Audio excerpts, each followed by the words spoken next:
What is up, everybody? Welcome to the second part of the Awesemo Golf Weekly podcast series. This is the Fit in the Form podcast. I'm your host for it, Jason Rouslin, and sorry I may be out a little late today. I am celebrating the birthday of my certainly way better half. It messed up my flow a little bit for the day, so a couple hours late here, but hopefully all of you can give me a pass on that. So if this is your first time joining the Fit in the Form podcast, what I do is I go over all of the information, the three important aspects of information, at least in my opinion, that can go into making your PGA DFS lineup for the week. I go over recent form. I'm going to look at the last 9 weeks of competition. Then we've got course history at Sedgefield Country Club. I'm going to go back until 2015 for those results. Then I've got strokes gained. Strokes gained, obviously, if you are a normal weekly listener, is the metric in which the PGA Tour has created, or Mark Brody, professor at Columbia, has created to measure golfers against each other on a shot-by-shot, round-by-round, week-by-week basis. Pretty cool stuff. And actually, they look for the year, too, as well, so plenty of different measures you can look at for strokes gained. So what I do is also I go into a little bit of the course profile, and then I bring it all together, and I try and find a couple of good fits here that could be trending in the right direction. So I want to thank SuperDraft, the sponsor of the show for this month. Appreciate their continued support, and it's great to have differences when you're out making PGA DFS lineups. Sometimes you can get to a little bit of a rut or a little bit of a bore, I guess, if you're doing the same one. So their multiplier mode is great to go out and do that and take a look at and have some difference in it. And if you don't know what I'm talking about, then this next couple seconds will be for you. The future of daily fantasy sports has arrived. Experience SuperDraft exclusive game mode multiplier. Say goodbye to salary restrictions and hello to lineup freedom. Use your fantasy sports knowledge to draft any player you want and build your very own dream team. Countless lineup possibilities let you experience daily fantasy sports the way you want. SuperDraft offering contests right now for PGA, NASCAR, MMA, NBA, and MLB, so you can enjoy the best of DFS all year round. We've got NFL coming up soon. Sign up for SuperDraft using promo code Awesemo10, and it's 10 free on your first deposit of $10 or more, and 20 total free on your first deposit of $100 or more. Download in the App Store or play at superdraft.io. SuperDraft, no limits and more winning. Okay, let's quickly review here the course profile from my first cut article on the site, on Awesemo Now, of course, free each and every week. In 2019, we had 74% of the greens in regulation. 74%. So we are definitely going to need some good iron players here this week. 65% fairways and 64% scrambling when you do miss the green. So high scoring is inevitable. In fact, JT Poston went bogey free last year. Okay, let's go on to Sedgefield Golf Course. That is where they're playing this week. It's where they played for, maybe the last 8 or so years. In fact, Webb Simpson, who won the event in 2011, it was not played at Sedgefield, where he now lives. Yes, he lives on Sedgefield. And has yet to win at Sedgefield, his definitely home course, his backyard course, I should say. Just an interesting tidbit there. It's been around for 82 years, this tournament, and it's been at Sedgefield quite a few times, including the inaugural couple of years as well. So plenty of course history to go on. Top 10s we're going to look at. Webb Simpson, just mentioned, in 3 top 5s. We're not even looking at top 10s, top 5s. In the last 3 years, 8 golfers other than Webb have 2 since 2015. Includes Brandt Snedeker, Ryan Moore, Siwoo Kim, Billy Horschel, Ryan Armour, Jim Furyk, Rory Sabatini, and even Davis Love III. Top 25s, when we brought it out, many of the names I just mentioned all have 3. But joining them in 3 is Bryce Garnett, finding some good success here at Sedgefield. Other golfers that haven't played 3 times, but have played twice: Rafa Cabrera Bello, Paul Casey, and Patrick Reed. All 3 of them have finished inside the top 25, both of their trips here. In terms of cut being made, 24 golfers are 100% in making a paycheck here, with at least 2 starts. A couple of those names: Bud Cauley, Anraban Lahiri, who's playing for his first time since the hiatus, Lucas Glover, Patton Kazire, Kevin Kisner, Joaquin Neiman, Charles Howell III, and J.J. Spawn. We switch over to the negative side, and we don't like to be too negative, but hey, this after all is DFS, and we're trying to win the game. So we do need to fade some golfers. A couple of guys that have not recorded a top 10 here and have played at least 4 times. Lucas Glover Harris English, which is interesting because they actually, both of them have a couple of top 25s, and they've made almost 4 or 5 of their cuts at minimum. So a little bit of interesting there. Glover and English are the ones I wanted to mention at first, but these next couple don't have any top 10s either. Scott Stallings, Jason Duffner, Peter Malnati, Cameron Percy, Kyle Stanley, Chesson Hadley, Robert Strabe, Tom Hoagie, Brian Stewart, Nick Watney, and Chris Stroud. Top 25s, when we're looking at when we switch over, of those golfers with no top 10s in at least 4 starts, only a handful have no top 25s. Justin Hadley, Arjun Atwell, Nick Watney, Chris Stroud, and Matt Jones. In terms of cuts now, so we're kind of going down the list. No top 10s, no top 25s, and now no cuts being made. Matt Jones and Arjun Atwell are the only 2 to have missed the cut all 4 times. But plenty of other golfers have yet to earn a paycheck here in their either 1 or 2 starts, including Luke List, Doc Redmond, Dylan Fratelli, and Jonathan Vegas.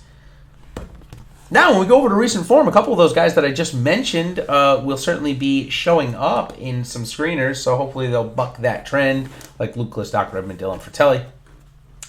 But we switch over to our strokes gained.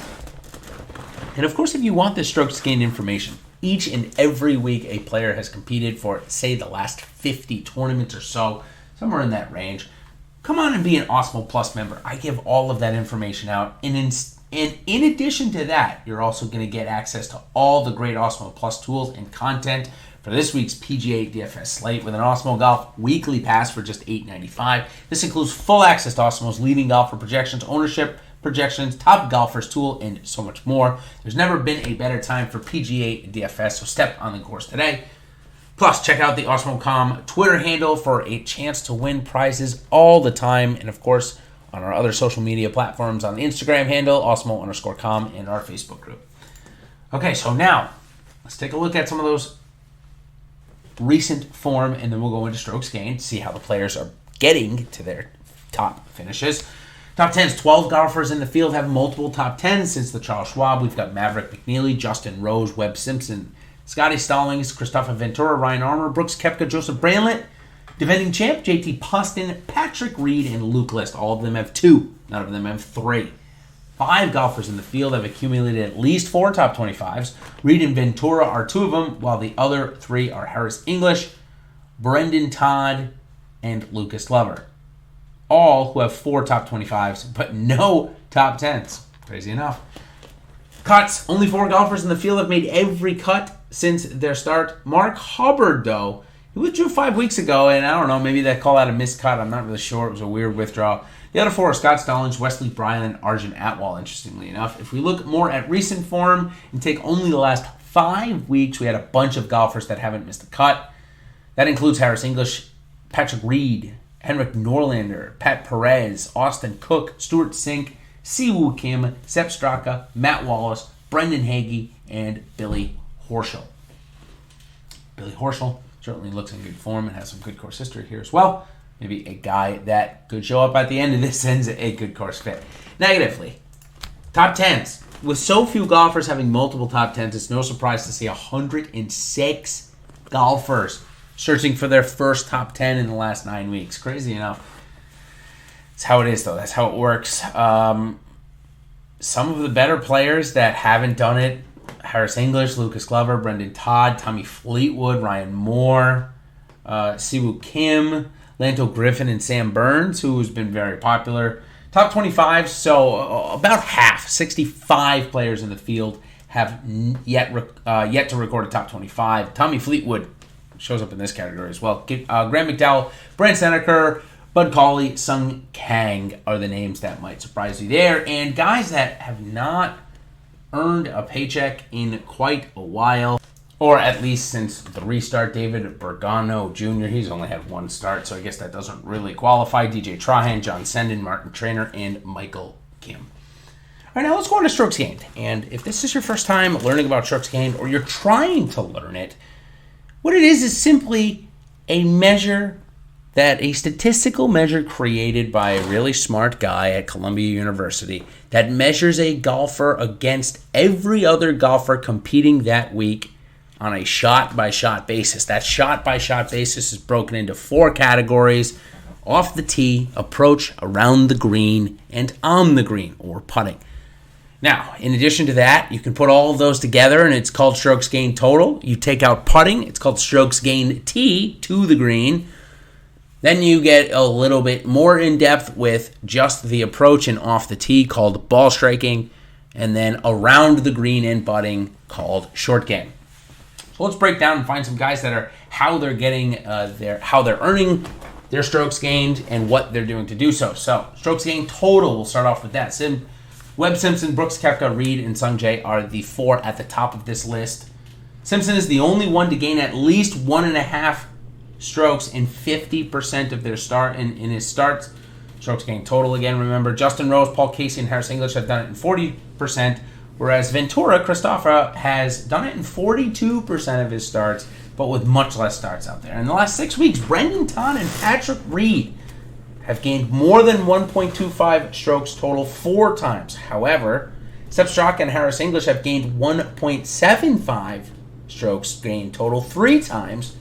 So maybe Sepp Straka and Harris English has a little bit more upside is what it looks like by that, but Reed and Todd have been more consistent. When we take out putting and just look at tee to green, Russell Henley is tied with a bunch of other guys for 7 times in which they've gained at least 1.75 strokes tee to green. JT Poston, Russell Henley, Jason Kokrak, Paul Casey, Sergio Garcia, Patrick Reed, and Sung Jae Im are the other ones, whereas Paul Casey and Sergio Garcia are the only golfers that do so, gaining 1.25 strokes in every start tee to green, at least 50% of their time. So not every start, I apologize. 50% of their starts. They're the only 2 in this field to do so. Over the last 6 weeks, Russell Henley has done this 4 times. He's the only one to do so, whereas Paul Casey, Sergio Garcia, Brooks Koepka, Siwoo Kim, and Dylan Fratelli have done it 3 times. Now we'll look at ball striking. Casey has gained at least 1.25 strokes ball striking in 13 starts. He's the only one over 10, has Jason Kokrak and Corey Connors come in at 9. When we lower the ball striking in terms of number of starts in which they gain over 3/4 of a stroke, Paul Casey's done it 80% of his time, whereas Doc Redman and Corey Connors are the only ones over 50% that have at least 5 or more starts. Taya Schwab's done it in 2 of 3 starts, so it's can't really count him quite yet. Over the last 6 weeks, 6 golfers have gained at least 3/4 of a stroke ball striking 4 times. Paul Casey, Brooks Koepka, Russell Henley, Luke List, Sam Burns, and Sebastian Munoz. So Sebastian Munoz really struggling with his short game as he has not made many cuts. So maybe something will happen here where short game certainly doesn't matter.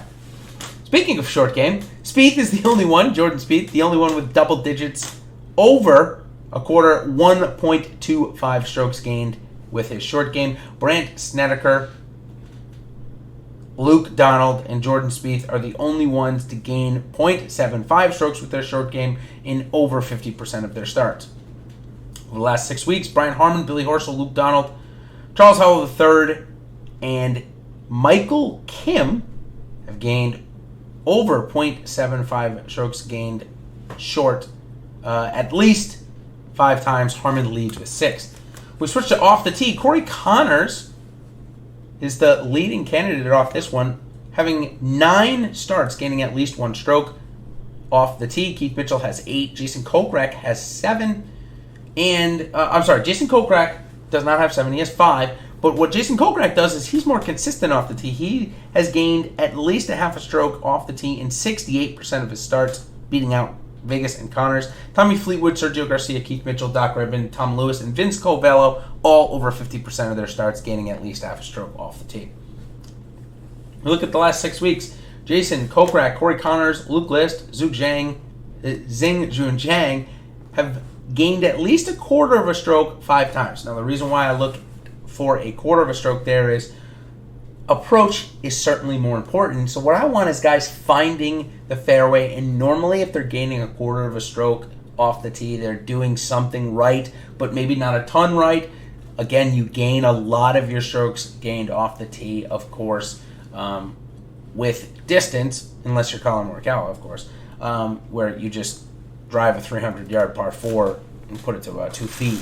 But not many golfers can do that. So what I'm just looking for is consistency there, and we found a couple of guys.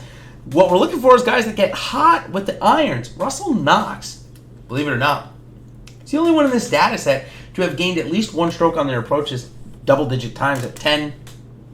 A couple guys have 8. Corey Connors, Paul Casey, Russell Henley, Kyle Stanley, Webb Simpson, Jason Dufner, and Jim Furyk all have 8.